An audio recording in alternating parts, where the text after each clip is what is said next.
Up next, after John Hammond's failed proposal last year of the Cat Milker 5000, gaining no traction with the dragons, he's returned with a new proposal that he thinks will wow the wallets of our fruitful dragons.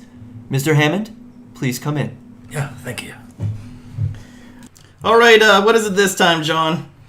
Well, hello. After last year's debacle with the Cat Milker 5000, we went back to the drawing board and came up with a new idea. What's your proposal? Better be good. My proposal is I need $500 million, and I offer a 10% stake in the company to create Jurassic Park. Jurassic whatsy? Jurassic Park. Oh, okay. I thought you said bark. Go on. Well, it's kind of like Disneyland, but instead of Mickey Mouse, we've got real live dinosaurs. Come again? We're going to have real dinosaurs. How is this possible? Well, we've perfected a process of cloning from amber. It's complicated. We spared no expense. Oh, okay. Well, show us more. Oh, yes. We have already perfected the process, mostly, and we are far ahead of schedule compared to where we Wait, were. what'd you just say? Schedule. That's what I thought. Pretentious fuck. What was that? No, nothing. Go on. Okay, well, we've brought with us a few samples of what we have on offer. What do you mean, like real dinosaurs here? Yes, we've brought some smaller samples with us. How did you fit them in the building? Bring in the Brachiosaurus. Oh wait, you bring. It's coming out now. Okay.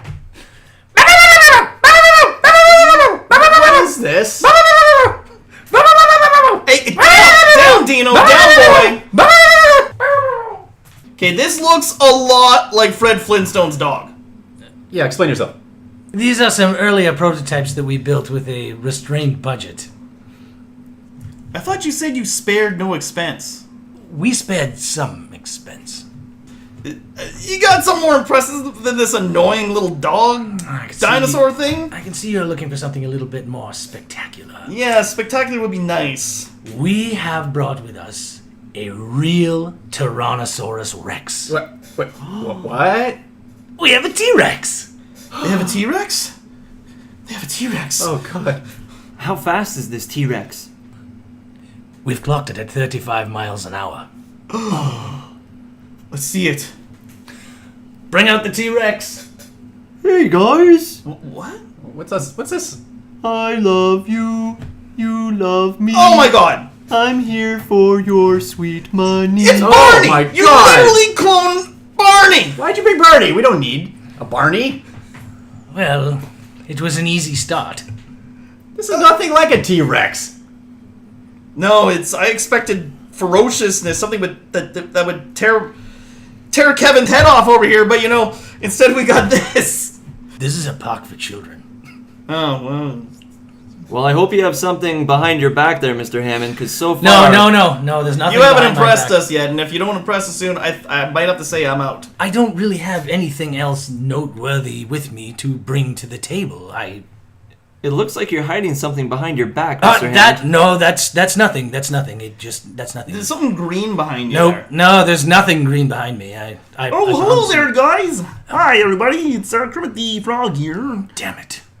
That's not even a dinosaur. I told you to wait in the car. I'm gonna be live at Jurassic Park. Are you excited? Yay! We may have used a little bit too much amphibian DNA in this one.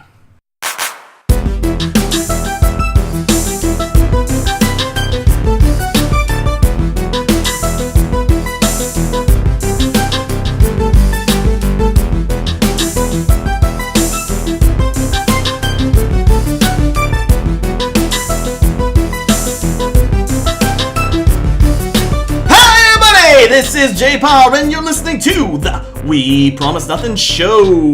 Today on the show, we have Clayton, we have Myles, and we have Taboo. But before we get things started, the music you're listening to right now is brought to you by SoundsLikeAnEarful.com. If you need great music for your podcast, check them out. SoundsLikeAnEarful.com. Now, this week, we're doing a big one, a fan favorite, and I'm sure it's one of your favorites as well. I mean, who doesn't love this movie? It's Jurassic Park! That's right, the classic 1993 sci-fi adventure thriller.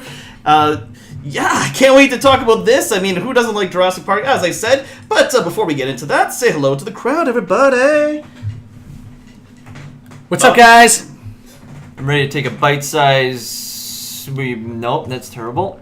I thought you were saying bite-sized. A T-Rex size... T-Rex size bite out of this movie, but that didn't work. It would have been cool if It you seems said like it right. you took a T-Rex-sized dump in the intro. Yeah. Bite-sized dump. Yeah, I'm going That's what I through was this waiting for. Triceratops. That's dump, one big pile of shit. That's one big pile of shit. Anyways, we are going to be talking about Jurassic Park today, which is a great movie, I'm sure, from a lot of people's childhoods.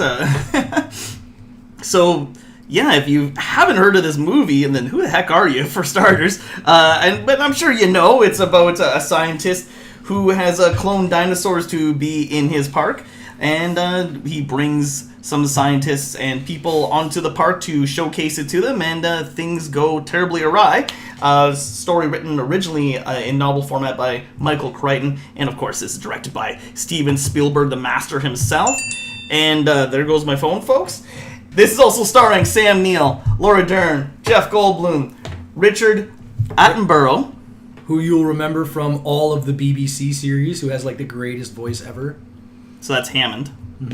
Bob Peck, Joseph Mazzello, Ariana Richards, Samuel Jackson, Wayne Knight, and others.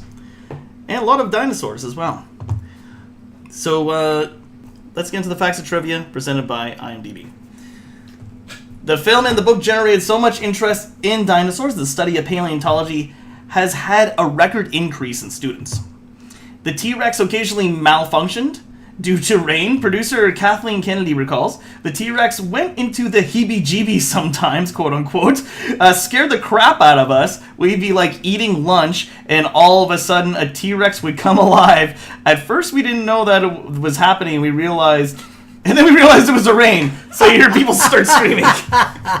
That's funny. Hilarious. The Tyrannosaurus roars were a combination of dog, penguin, tiger, alligator, and elephant sounds. Cool. Steven Spielberg wanted the velociraptors to be about 10 feet tall, which was taller than what they were known to be. During filming, the paleontologists actually uncovered 10-foot tall specimens of raptors called Utah raptors. The glass of water sitting on the dash of the Ford Explorer was made to ripple using a guitar string that was attached to the underside of the dash beneath the glass. And Michael Crichton intended John Hammond to be a dark version of Walt Disney. Cool. Yeah, and they kind of showcase that a bit in here. I think they get that across. Universal paid Michael Crichton $2 million for the rights to his novel before it was even published. Cool. And also, if you don't know, this is kind of loosely based off of Westworld, which is a movie that came out. Fact check, please. That came out in the 70s sometime. 70s, yeah. And I feel like he wrote this after, so this is very like like Westworld is a precursor to this. I don't know if you guys know that or not. And lastly, the crew had to have safety meetings about the T-Rex. It weighed 12,000 pounds and was extremely powerful. They used flashing lights to announce when it was about to come on to alert the crew, because if you stood next to it and the head went by at speed, it felt like a bus going by. Wow. 1973. So 73 for the original Westworld movie, which is a crazy theme park as well, but it's of course in a Western setting that adults go to, and then just like this movie, spoiler alert, the robots basically start killing humans. Alright, so we're going to get down to the nitty-gritty. We're going to review Jurassic Park. Now what we do here, folks, is we generally do our first impressions, then we break it down into a rating for you. We don't do any spoilers at that point, but after the rating, we do flip into spoiler town, and at that point, you could decide to watch the movie and come back and listen to us, or just full steam ahead and listen to the spoilers. Why not? Why don't you take us away first, starting off, Myles? So First impressions. First impressions. I seen this movie back when I was a wee lad A wee lad! at the Odeon Theater, which is now gone. Gone. R.I.P. When I seen it, I remember being scared Seeing this movie as a kid, it was very frightening. The opening scene just scared the crap out of me, and right there I knew, okay, I'm in for a shit show of a movie here. Like, if this is already scaring me 5 minutes into the movie, what am I going to expect? How old were you when 93? 6. Oh, wow. 6 years old. You're a young lad. Yeah, my Jesus. parents probably shouldn't have taken me to see that movie because it's got some adult themes, if you will. Shout out mom and dad. Yeah, bad parenting. But yeah, I still loved it. There was a lot to take from it. It seems so real, and I think that's the biggest takeaway from the movie is the animatronics are just amazing. Yes. Especially for its time. Still looks good. Mm-hmm. And the movie came out, Steven Spielberg did Schindler's List at the exact same time. Yeah. He did 2 amazing movies at the same time. How he divided himself, I don't even know. He But really it just is. goes to show his directing prowess. Mm-hmm. But yeah, I spoiler alert, I loved it as a kid, and as an adult, I loved it again. All right. Great and movie. Dabu. I'm glad you touched upon the terrifying moments, especially the intro, because to me, I think when I think back when I had seen it as a child, because I was quite young too, I think it must have been maybe 11, 12 at the most, it was that kind of movie that I, going into it not knowing it would be terrifying, but I'd left the theater feeling, that anxiety you get from seeing a horror movie almost, even though this is not in any way, shape, or form a horror movie. It has the suspense of a horror film, but I think that's what works so well with this, is that you got that story that's being developed in front of you. You got all of, obviously, the dinosaurs that you're being introduced to. All of that kind of sells itself. But the way the story progressed was not the kind of horrific tone that I expected it to be. So that was quite enjoyable. So my impressions going in were very much not what I expected. Okay. I saw this movie in the theater when it came out, and it just had me at the edge of my seat. I've never seen anything like this. Like, especially, I don't want to get into too much of the spoilers, but I'm sure anyone knows the part with the T-Rex. They know what I'm talking about. That scene, I was just at the edge of my seat. I was just so amazed and so happy to be in a time when, like, good movies were still coming out and big blockbusters were just something where they still wowed you. I find, like, everything's done now with CGI now. There's so, practical effects are done and gone with. Like, nothing really impresses you on the screen anymore because you can do it all with CGI. So this was a time when practical effects were still used and they looked amazing, and Hollywood was just magic at the time. When just when you thought like another good movie wasn't coming out of Hollywood, out comes Jurassic Park. Spielberg hits you again with another blockbuster hit. The blockbuster king is back. Anyways, Was back. he was back at that time. Anyways, what can I say? It was a great movie then. It's still a great movie. Moving on. Clayton. Okay, I'm going to put my grandparents on blast here because they took me to see this movie, and you were, what, 6? I was 13. And so I'm still just a little kid, but when I saw this movie, I had a bag of popcorn with me that was probably bigger than me, and I probably got, I don't know, Jurassic Park swag and went in there, and I didn't know what I was expecting. I just knew it was a movie about dinosaurs. And yeah, as soon as you start seeing those dinosaurs, we'd never seen computer animation like that before. Those things were amazing, like when you first started seeing them. And like you said, the T-Rex animatronics were still being used. None of it really mattered, though. Everything just gelled. The story was really good. The characters were good. The pacing was good. The dinosaurs were fucking amazing. Yeah. So, Don't beat your phone up. Yeah, well, I'm getting excited. So, yeah, this movie was completely great. Like, just nailed it for a summer blockbuster. It was amazing. Yeah, it sure was. Okay, so let's take it away, Myles. What are you rating this? Give us a little reason why you're rating it that without too many spoilers. Okay, so I watched it as a kid, like I said, and I watched it again recently as an adult. I'm going to give it a 4 out of 5. It was a great movie then. It's a great movie now. Well, didn't you say this was like one of your like 5-star or like 4.5? It's movies? close. It's a honorable mention was what I said. Okay. But yeah, it's really good. It's just the only reason why I didn't get that 4.5 or that 5 is there are some cheesiness moments to it, and there are a couple plot holes that kind of stick out like Thor's thumb, like Thor's thumb, Thesaurus thumbs, the Thorus Rex. But other than that, like, if you don't pick apart the movie and you just watch it for what it is, it's an amazing movie. It's a journey There's so many different tropes in the movie. It's action, sci-fi, it's learning, developmental, there's all kinds of things like Alan Grant, basically raising the kids because their parents are nowhere to be found. They're getting divorced, which is the theme for Jurassic Park, apparently. Apparently it again is. in Jurassic Divorce. World. Not too many spoilers, though. Yeah, not too many spoilers. So the best for me, God. We're not doing the best yet. Oh, Just I your thought we were. rating and No. rating and just your rating and why. Okay, well, it's a great movie. Animatronic special effects are out of this world. Story was So, 4. amazing. And it's a 4. There you Dabu. go. Actually, I think you summarized it quite nicely there, Myles. I think I was struggling with this too, in that I know that it was a great movie. I, however, could not get any higher than 4 out of 5 as well. Maybe by the end of this review, I might change my mind. But I agree entirely with all of you, which I think we all admitted right from the beginning. It's a movie that stands the test of time almost. You can watch this 10, 20 years from now, and it still, to me, represents the same movie that I had seen when I was a child, introducing us to this idea of a park that actually has dinosaurs in them, simply put. Forget about all the events that occur throughout the said story, because that in itself is its own adventure, as you said, Myles. So I have to admit, the adventure is what really kept me wanting to see it to the end. Maybe not so much for sequels, but that's for another day. I just love the fact that this is a standalone movie. You can rewatch it. And I think from anything that can be rewatchable in a lot of ways has to be a high number. And this one definitely deserves easily a 4 out of 5 for me. And this movie does deserve all the good things that you guys are saying about it. It is a great movie. But I'm going to give it a 4.5, actually. I'm going to rate it higher than you guys. I was considering maybe giving it a 5, but like Myles said, there is some plot holes and some weird kind of stuff that happens.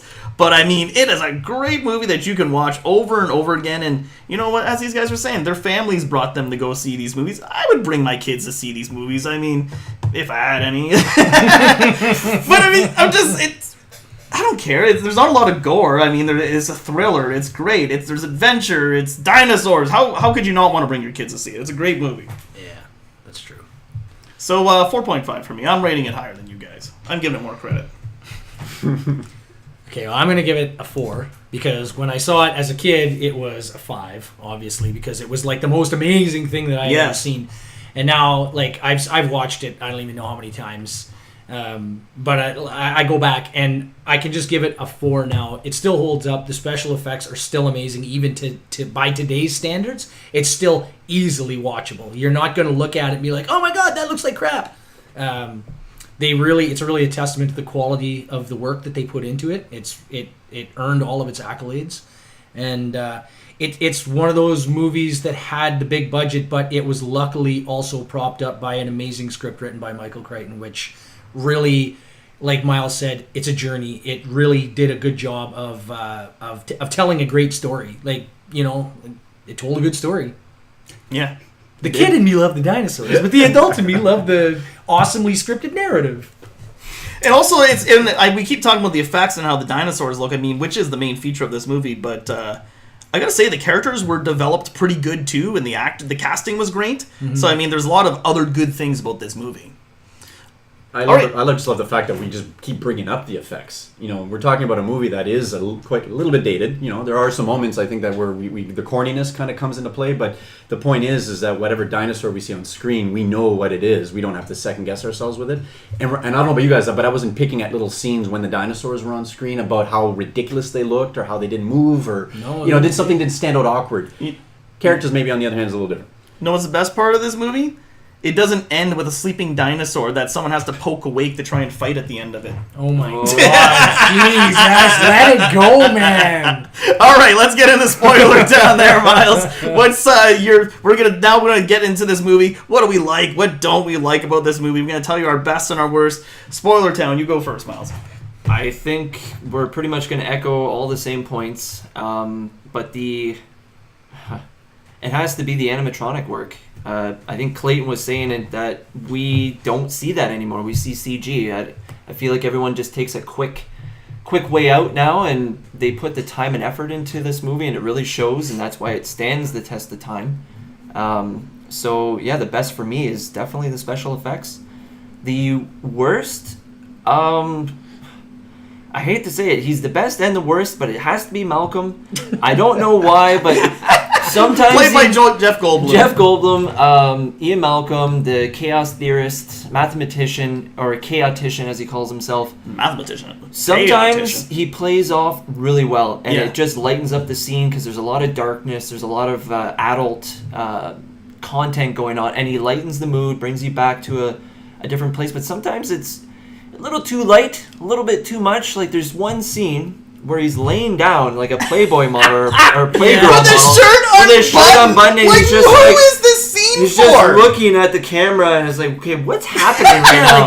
Why did Steven this get cut? Spielberg I don't really, get it. really likes Jeff Goldblum. Okay? Yeah, he does like him. Because they illustrate that he's got a cut on his leg, and yet his shirt is Yeah, open. yeah. his shirt, This man's his gonna get hairy more chest air. is just there. It's like, just It like was a you're bit being much. sexy. Yeah, it was a bit much. I don't know. Some of the Jeff Goldblum stuff just came off a little too cheesy, and it took me out of the movie for a few moments. Like, oh, Jeff Goldblum, you fucker.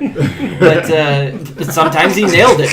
Sometimes you wanted to see more Jeff Goldblum. I think You Yeah, just weird. wanted I to saw see too more much. of him without his shirt on. That's It was what like you a wanted to see. teeter-totter, okay? So sometimes it's like, yeah, we have just enough, and then, oh, we went too far. We filled the cup too full. It's too much. Let's 10% less Jeff Goldblum, please. Pull it back. Rein it back. Rein it back. So, yeah, that's it for me. It gets a little too cheesy sometimes, and So Goldblum was cheesing it up for you. yeah, he was a little bit too cheesy. He's getting his model poses and whatnot. Yeah, that was kind of like the peak, okay? Like, he was hitting some highs and I lows, wanna and then know- he hit his peak right I there. want to be in the room when Spielberg's setting up that scene. Yeah. It's like, no, Jeff, you have to be here, and you need another button undone. Like, Okay, you know, want me like- to- Give me 10% more. Do you want me to sit Another- down? No, I want No, you to lay on yeah, your I want side, you to like lay you're on a like a bearskin sexy rug. model. Yeah, okay, there's a fire in the background, you're in a ski lodge, someone just opened some bubbly. Go. Maybe run your finger up your side. Yeah, that's good. Yeah, there you go. Anyways, so yeah, I could have reined back the Jeff Goldblum a little bit. Oh man! Anyways, take it away, bro. All right. I didn't expect you to go that far with Jeff. Yeah. I actually thought that was. I didn't think Spielberg was going to go that far with Jeff either. You know, once you go Jeff. full Jeff, Let's there's go no full going back. Goldblum. Jeff, my couch. It's hard to come There's back. no blooming back. Yeah. Oh boy. Oh my god. Well, I don't think I'm going to be as harsh on Mr. Goldblum there, but I have to say, for my own favorites, I think there was two particular scenes that always stood out for me as some of them, easily one of them being one of the most iconic of what Jurassic Park represented, which was the threat of the dinosaurs. Forget about having them penned behind a fence. You knew damn well one of these moments or another, they were going to get out of their restraints, right? So for me, my favorite scene, and I don't think I'm the only one saying this, the T-Rex coming down on the children through the top of the SUV. I thought that had to be by far the most chilling and, gut-wrenching moments I think I couldn't take as a child almost, because I was squirming in my seat just seeing the T-Rex react to the kids fiddling with their fucking flashlight in the car. And what I don't still Stupid understand, kids. and I don't understand how the young boy didn't actually stop his sister from doing this in the first place, because he's supposed to be the second best expert dinosaur amidst them all, because other than Mr. Grant himself, he was the one with the most knowledge. So you would think he would have known to tell his sister, "Don't move." But anyway, I just love the fact that the second the T-Rex comes down upon them and the glass breaks, but there's still the glass pane separating the snout of the T-Rex inches away from the kids. The mouth of the T-Rex. Well, I'm saying the snow because it's just the whole fucking thing that goes into the vehicle, right? But the kids are fucking frantic and screaming for their lives. Like, that is a fucking chilling moment. And I just thinking of it, it just gives me goosebumps. Another scene I thought actually added its own little twist to it too, which I thought was kind of a nice nod to what the dinosaurs were, how they were unique to each of them. So that was the T-Rex, right? My other favorite had to be with the Dilophosaurus. Yeah, the Dilophosaurus. Which The spitter. the spitter. Though I get that it's not quite the accurate representation of the dinosaur, I'm sure, but at the same time, it stood out in my mind as a very unique scene because of it. And that was when I forget the character's name. Ned. Thank No, you. it's Nedry. Isn't that Nedry. Dennis Nedry. Yes, Nedry? thank you. the hacker that Played by fucks Wayne up Knight. the park, right? So Also known as Newman. that whole scene with him Donnie being introduced Orville. to the Dilophosaurus in front of him, and he doesn't take it as a serious dinosaur. He figures it's just this small little thing that's just trying to get his attention, like a puppy or a dog, right? And Stick, stupid. And like a dog, he literally takes a stick and says, "Stick, stupid. Look, stick, stupid, stick. Get it." Oh, no wonder you're extinct. You know, like that whole fucking scene was a little over the top. I'm gonna run you over when I come back down. It led up to one of my favorite scenes, which was him getting into the car, and you're thinking maybe in the back of your mind, the dinosaur's done with. His curiosity has, been, quelched. But anyway, he gets into the car, and then 2 seconds later, the dinosaur's, gills flare up. Instantly, it was no longer, puppy looking. It was very much, this dangerous thing in front of him. And then instantly, he's dead without even having to go into the next scene. That whole lead up to that was great. So those were my favorite scenes above all else. The Tyrannosaurus Rex scene mostly, I should say. Least favorite? I felt like this movie had too many little moments where it was just too corny. And I think because there was too many of them is exactly why I didn't get a 4.5 or even a 5 out of 5 easily. There's other specific scenes that I'll let you guys pick away at later, but just too many of the corny moments. Enough to say that whether it be Jeff Goldblum's character being a little over the top, Grant's character kind of reacting to the young boy because he's just such a big fan, and Grant had to get away from the kid. No, he's a professional. You should be treating them like anything else. The scenes just stood out awkwardly for no reason, and I think that took me out of the movie at some moments. So too many quirky, awkward moments. Okay. Well, I think the quirkiness you're talking about, that's kind of like Spielberg's trademark. Anyways. E.T. drinking beer. I think it's just like the fact that Grant doesn't like kids, right? And I think they really get that across, and that's the kind of thing between him and Ellie, because that him and Ellie have a thing, and she clearly is laughing, and she thinks it's great that these kids are pestering him, and he's just like, freaking kids, because, especially the one at the beginning. Oh, it looks like a giant turkey. Oh. Kid. Yeah, but that's exactly why, though. Those kids got more and more annoying as the movie went on, and I didn't like that. Though, even at that point, Grant effectively works that kid. Oh, yeah. He lets him know. All right, so I'm going to get into my favorite and my least favorite. Easily. My favorite, my favorite is, the whole movie is good, but the best scene is when, like you said, when the T-Rex comes out. The second that T-Rex comes out, when I was in the theater and I saw it the first time, oh shit, what's gonna happen? Someone's gonna die. Someone's gonna get eaten here. You know what I mean? And it's just, and it looks so good. So you're in the moment. The music's great. It's done by John Williams. So everything just goes together.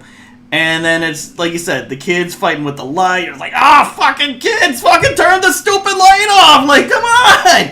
And then just everything, the T-Rex flipping the vehicle over, crushing them in the mud after the glass, like you said.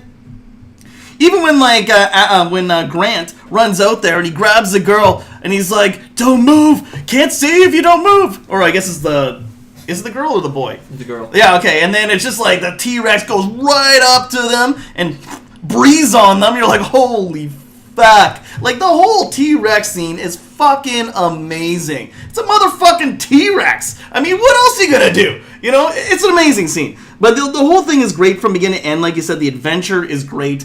The dinosaurs, like the Dilophosaur and the Velociraptors, little dinosaurs that you didn't think were gonna be a threat. You thought it was gonna be the T-Rex was the big threat all the way through, but no. Then you discover these other dinosaurs are also, a threat in their own. So it's the adventure of Grant and the kids trying to get from that point of when they were thrown off the side there from the T-Rex, the side of the dam or whatever it is.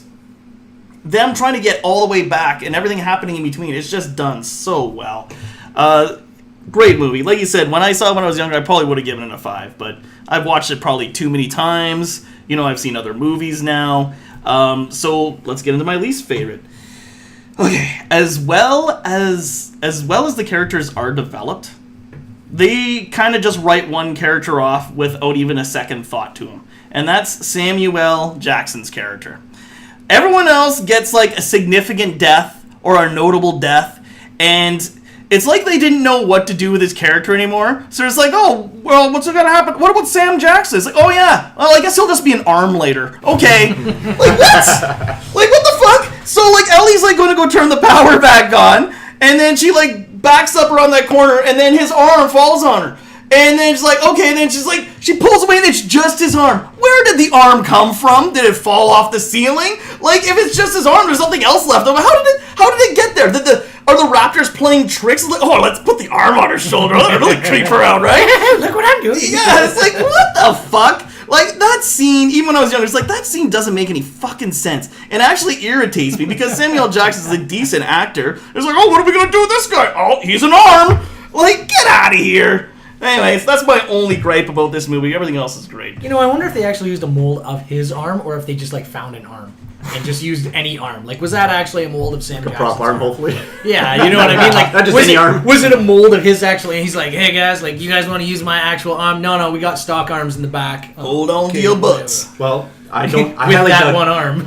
I highly doubt they casted his arm just for that one scene because it probably would cost too much money to Starring be that specific. Samuel Jackson's arm. All right, you're up, Clayton. Okay, so is this Best and worst. Best and worst. Okay, best. Okay, you guys nailed that T-Rex scene. Everything about it. Yeah, I totally hear you. But that's not the one I'm going to choose, even though the kid noticing, he hears it before anybody else, and then the glass with the water shaking.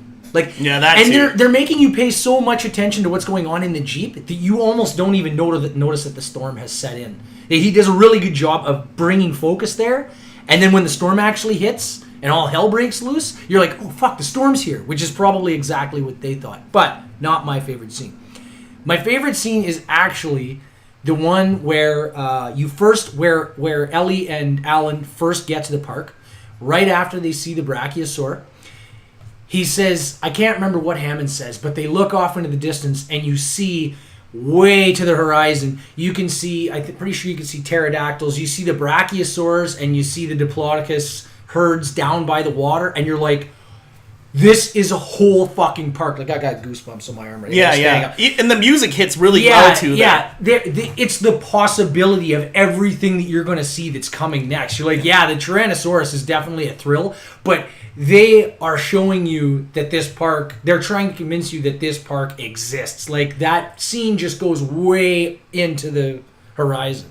So you see, like, you can see those animals interacting with each other, living peacefully, whatever. And it's like, man, dinosaurs are actually back on Earth. You know what I mean? There's no fences between them. There's no those little visors where you pop 25 cents in and you can look down the thing. It's just a scene with just dinosaurs on the big screen. And I mean, I was a little kid and I saw that and I was like, this is amazing. This is going to be a great movie. Like, That's the scene where Hammond actually says, welcome to Jurassic Park. Jurassic Like, that entire intro lead-up was... Yeah. That's like the title screen, you know what I mean? Like, I would literally expect Jurassic Park to show up on screen the second he said that. So you're right. Like, I could remember getting goosebumps seeing that scene. Yeah, it was cool. The sun's just starting to go down. The second the Brachiosaurus puts its feet down.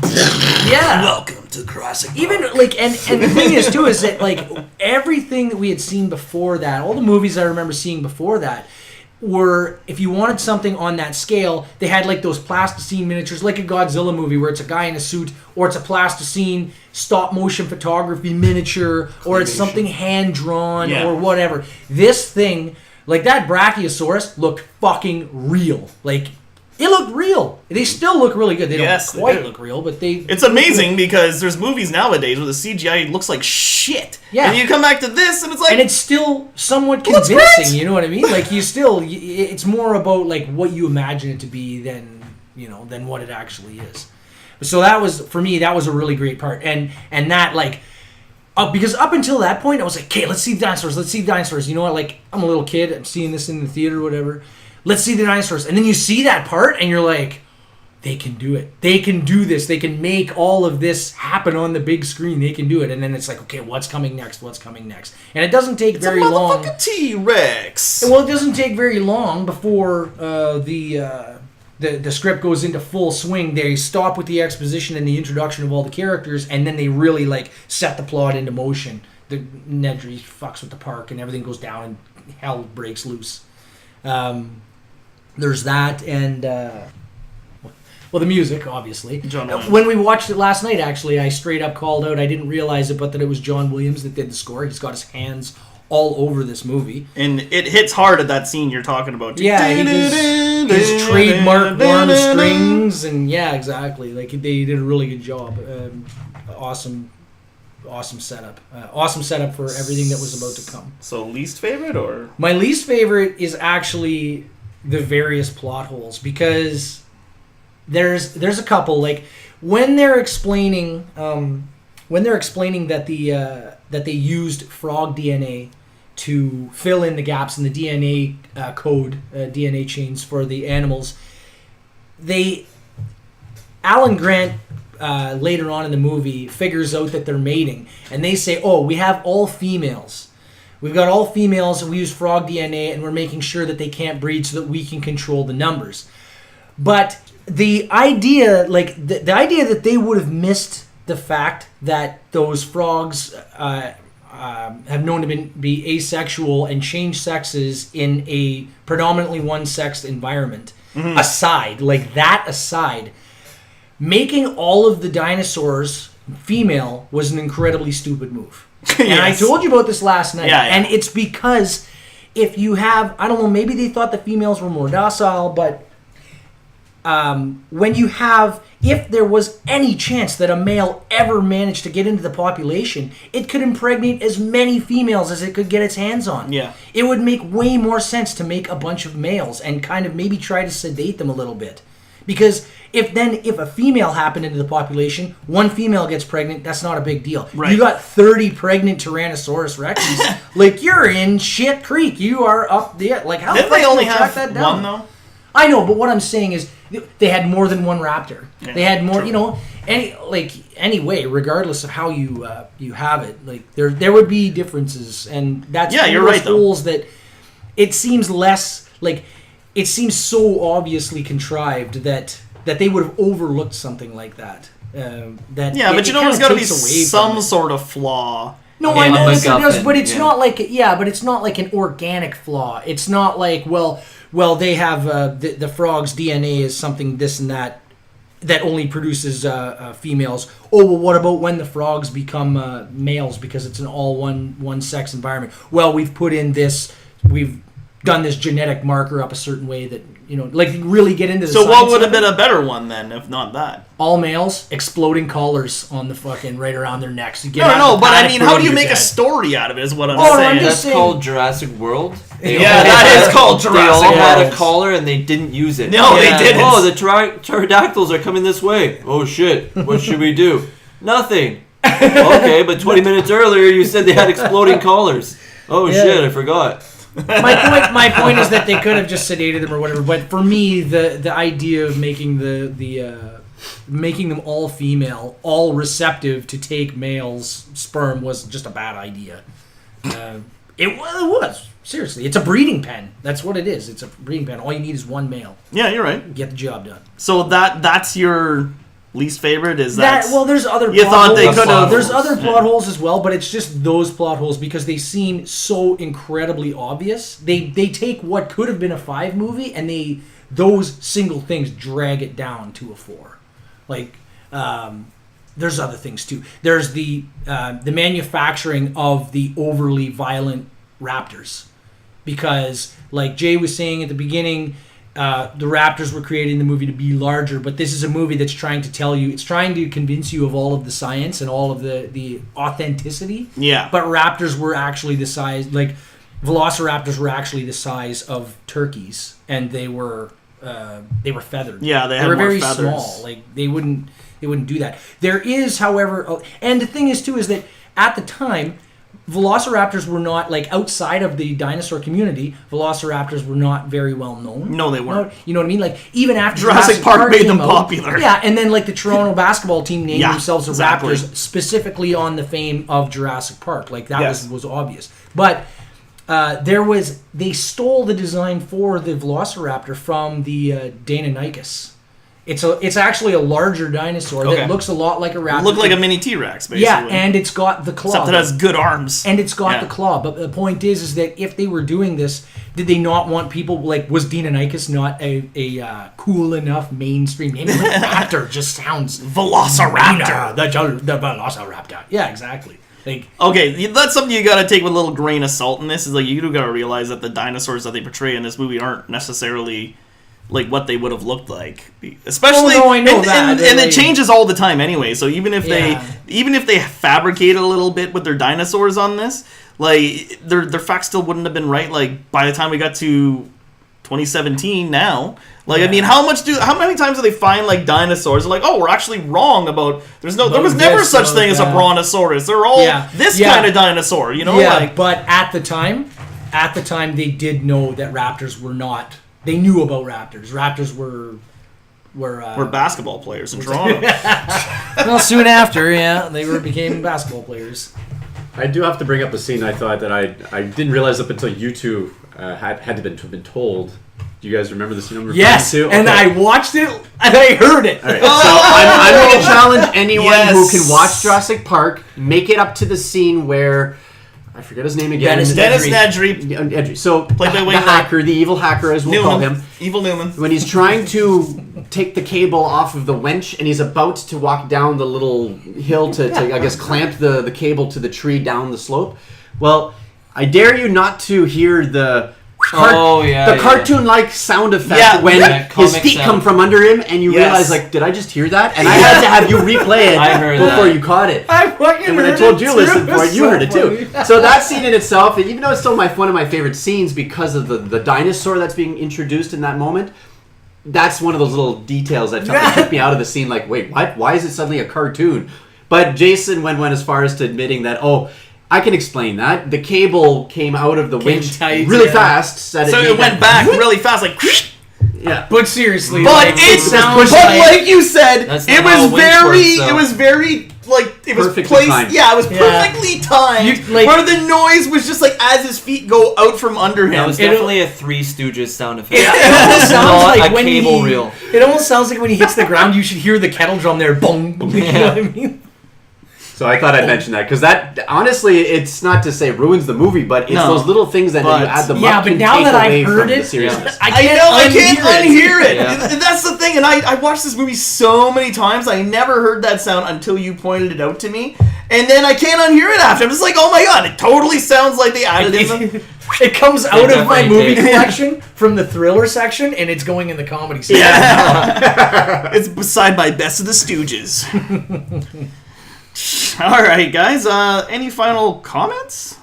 I don't know. You guys should watch it if you haven't seen it yet. God, it's still why haven't you seen it? This movie's it still great. holds up. And don't watch the other ones. I don't know. Like you can watch Lost World. Watch Lost World. Watch Lost World. I watched that one recently, and it is also a good movie. It's very good. Actually, you know what? Not as good as the first, but still Goldblum, good. Actually, they play his jokes a lot better in the second one. Yes. His jokes actually hit he's more not than they miss. He's not as pervy in the second one. He has a kid to look after. Because he's a main character now. Yeah. Yes, so exactly. It's not as weird when the odd thing that he says is always perverted. Well, now it's just him with other people like Vince Vaughn and Julianne Moore, but it comes off less pervy. Yeah, he I guess does. because he's the main character. And he's also looking after his daughter. His shirt has all of its buttons on it too. Yeah, exactly. That's what the less main posing thing I was for his looking portfolio for Playboy there. All Did Spielberg direct the second one? I would have to fact check myself. That's a good question. I would. Maybe that's why. Maybe that's why he remained buttoned because Spielberg wasn't in charge. Spielberg's like, okay, he's got a crush on Goldblum. He does. Yeah, let's. Okay, it was a little too. It was a little too obvious last time. Let's dial it back a little bit this time. All right, you're saying.